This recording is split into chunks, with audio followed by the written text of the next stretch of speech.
Did you know that Draco tries to get Harry in trouble with a midnight duel? Uh-huh. And did you know that Hermione and Ron and Harry had to get rid of Norbert themselves? Uh-huh. And did you know that there was actually more to the thing at the end with the... Honey, I love you.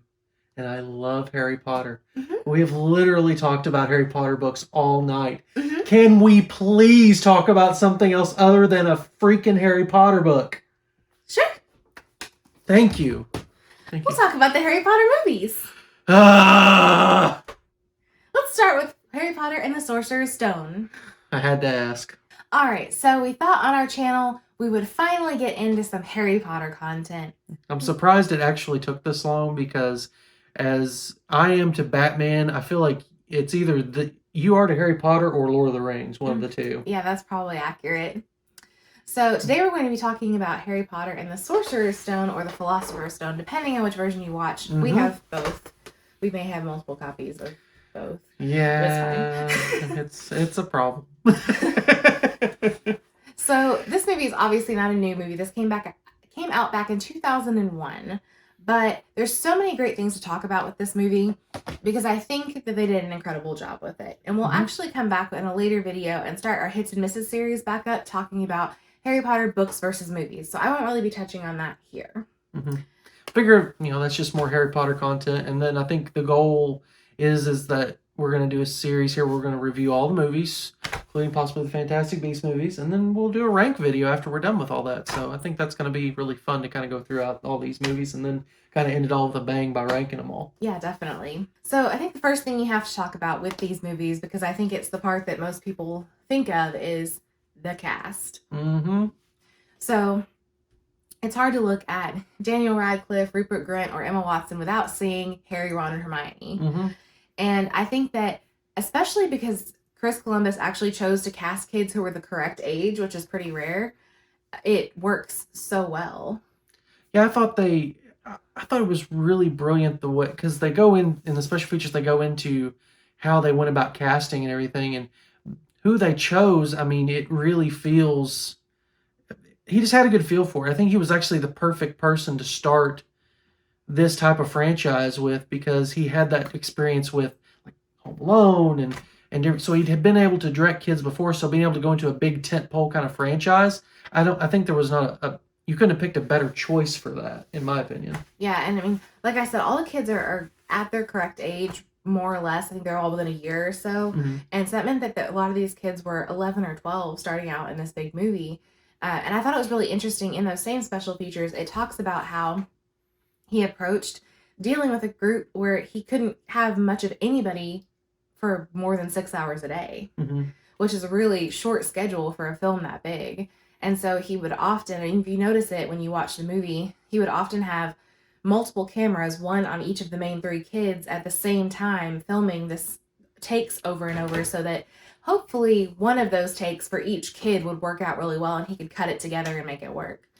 Yeah, the idea is if you had, hopefully between the number of takes you did, that you'd eventually hit on something that would be able to work in post and editing and get it to work. But I thought it was great. I thought it worked really well with it. But, like, I don't know, like, I kind of struggle with, like, who's my favorite of this bunch. But honestly, it might be Neville Longbottom. I mean, he's so adorable in this movie. All bucktooth and everything. He's really cute. Yeah, I love when he's talking about getting the howler from his grand ones. It was horrible. And just like, Trevor! Yeah, he's so excited. He's so precious. I love Neville. But yeah, I mean, Emma Watson in this, she's adorable at that age. Rupert Grint was adorable at that age. I mean, Daniel Radcliffe, of course, he was adorable. I mean, but they all just, like, I don't know, they all just, it works really well. I feel like when you read those books, that's the image that you have in your mind, more or less, or of those, kids who looked like that. And then they did such a good job of picking kids who really embodied it. The only thing was Emma Watson was probably technically a little bit too pretty to play Hermione based on her description in the books. But they gave up trying to make her, look a little bit more homely after about the third movie.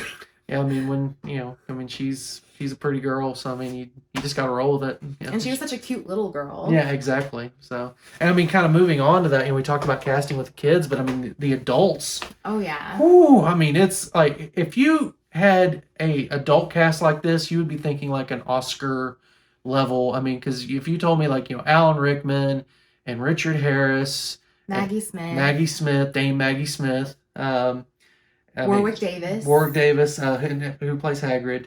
What's his name? Robbie something. Nope, that's wrong. I can't remember. What's his name? You keep talking. I'll look it up.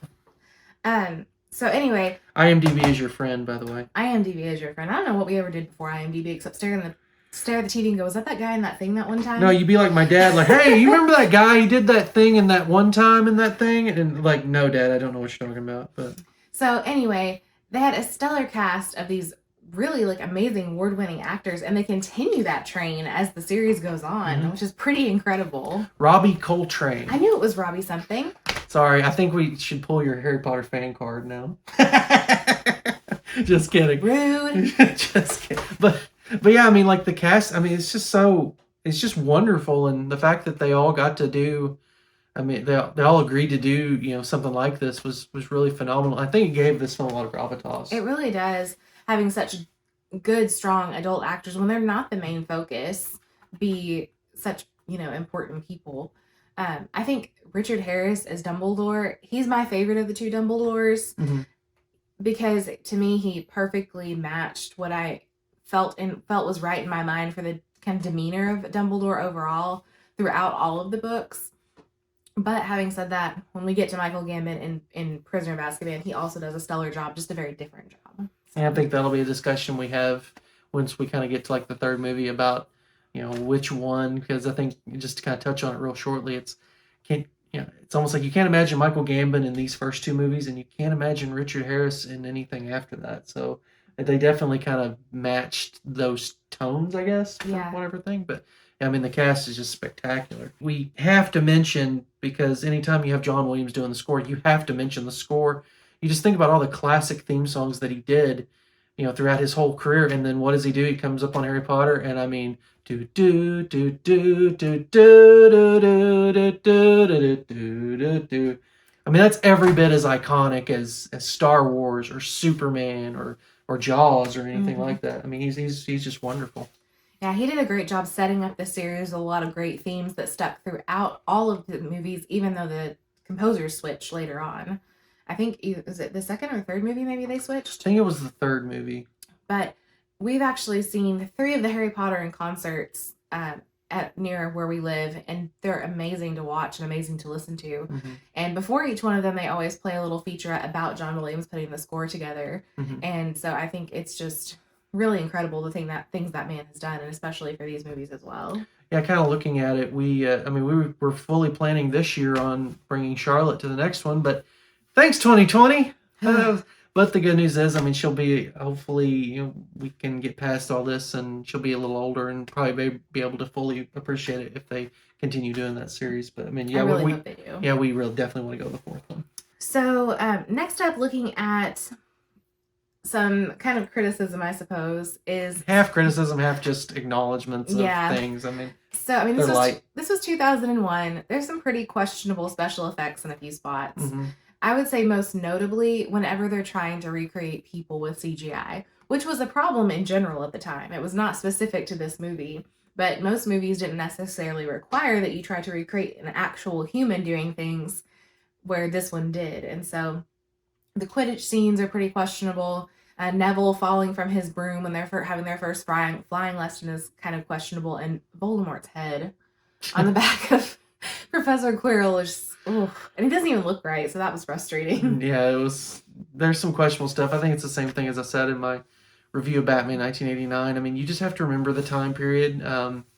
It just wasn't, that was still, I mean, I remember like the Matrix films having some of that issue too, and I mean, it's just, you just have to understand that's when the movies were made, and that's the way it was, and just move past it. I mean, if we can watch 50 sci-fi films with, the UFOs hanging on a string, we can get over some bad CGI. Well, and again, I mean, they're very small portions as far as in comparison to the whole movie. There's Absolutely. not a lot of it, so it's not bad. There were certain things that looked and were styled a certain way in the first movie that they end up changing later, and some of them I honestly wonder about. The one that always is most noticeable to me is Professor Flitwick. Yeah. So he has this very like old, weird, white, tufty hair, wizardy look in the first one. Was it like that old man beard that kind of does this? Yeah, the mutton chop thing. Yeah. Or was that what it is? I don't know what it is. It's just very epic old man looking stuff. But he's got that, and I can't remember if that lasts in the second movie as well, but I know that it obviously changes later on, and he looks very dapper. Mm-hmm. So I wondered if that was more Warwick Davis getting sick of wearing all those prosthetics, because he plays like 5 characters, or if it was just a stylistic change. He probably had the pull to make that happen, because he's like, look, if I walk, you lose like 5 different people. So, oh my gosh. I mean, he probably did change it. I would if I were him. It's funny, if you ever actually go find the honest trailer for the Harry Potter films, they actually touch on the fact that Warwick Davis plays all these different characters toward the end of the honest trailer, so we'll try to remember to link that. Yeah, absolutely. Next up is some iconic moments, because obviously that was one of the things that meant a lot to people in this first movie, particularly because everyone had had these books to read, but had never actually gotten to see them put into film before, mm-hmm. So there were moments in the book that they were very excited to see, and the same went for me as well. Although I actually didn't read them until much later than most people did. So my fandom built up strong but late in the game. Yeah.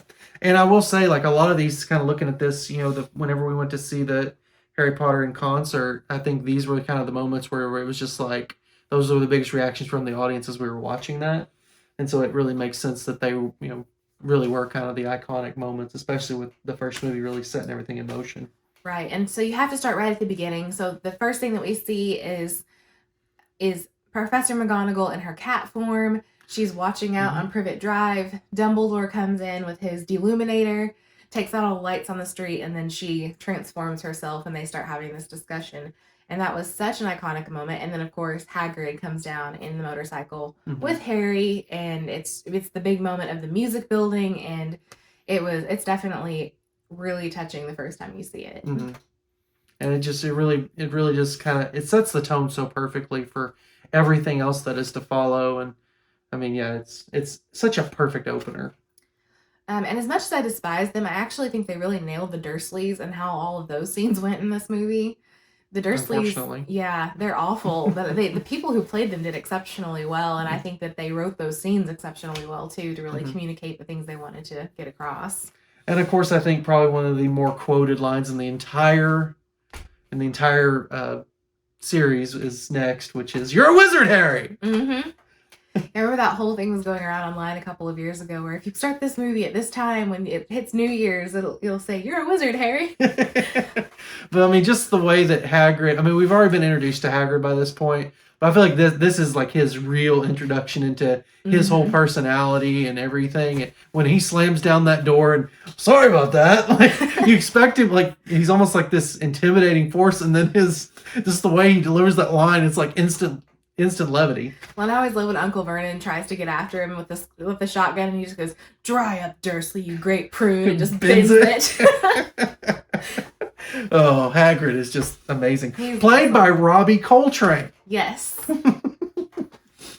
So next up is Diagon Alley. I mean, Hagrid has to take take Harry to Diagon Alley. That's one of those places that was described so well in the books.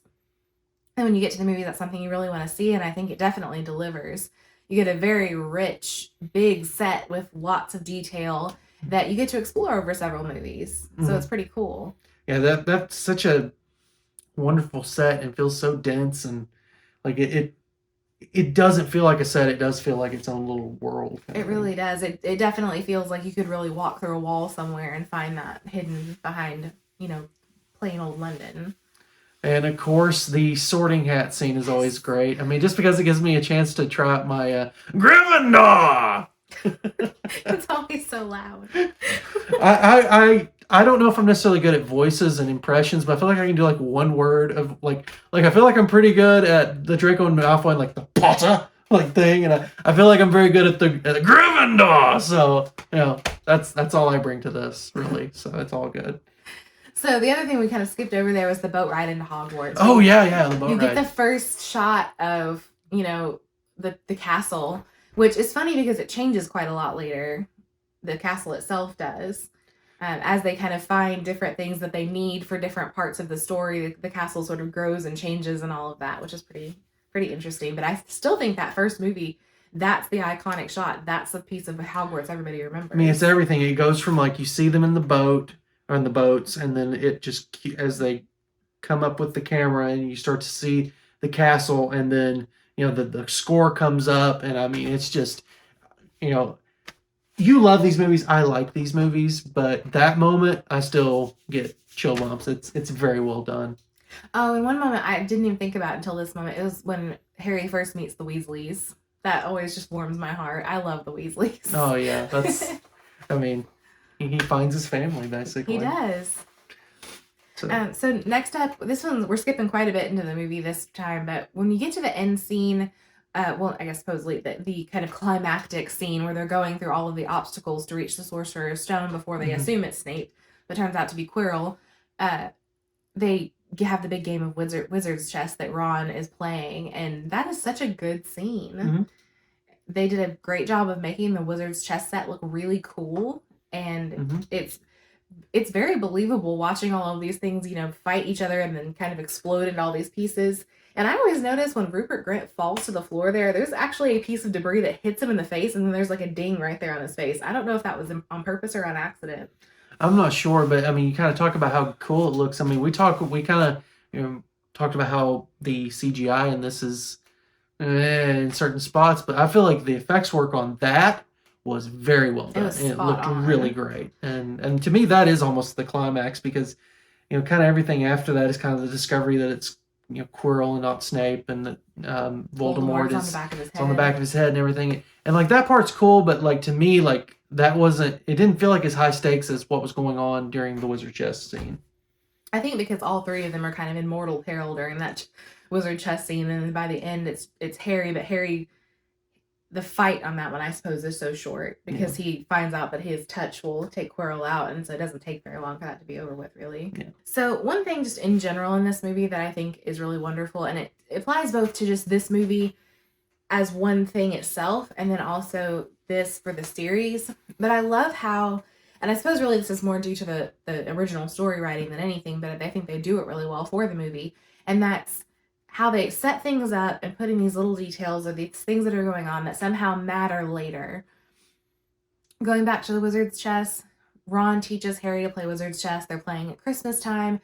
We know that Ron's really good, and so that's something that's set up for later. Harry becoming the Seeker on the Gryffindor Quidditch team pays off later, again, in that ending climactic scene when they get to the room with the keys that are all flying, and he has to use his flying and seeking skills to get the one key that he needs.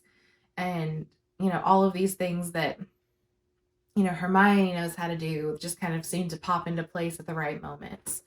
So I just always appreciate that. And there are even things, if you look back at this first movie, once you have the whole picture, that you notice that were important early on as well. Yeah, I think about like Neville, like, whenever, the trio is kind of going off to, complete the quest at the end of the movie, and he's like basically going to stand up to him and be like, no, you can't, like, and he's willing to fight him, and then of course they kind of stun him, and I forget what. Petrificus Totalis. Yes, thank you so very much. I appreciate that. But so like they do all that, but then I love how like they let that be at the end of the movie. That was the thing that let Gryffindor win the House Cup. Yes.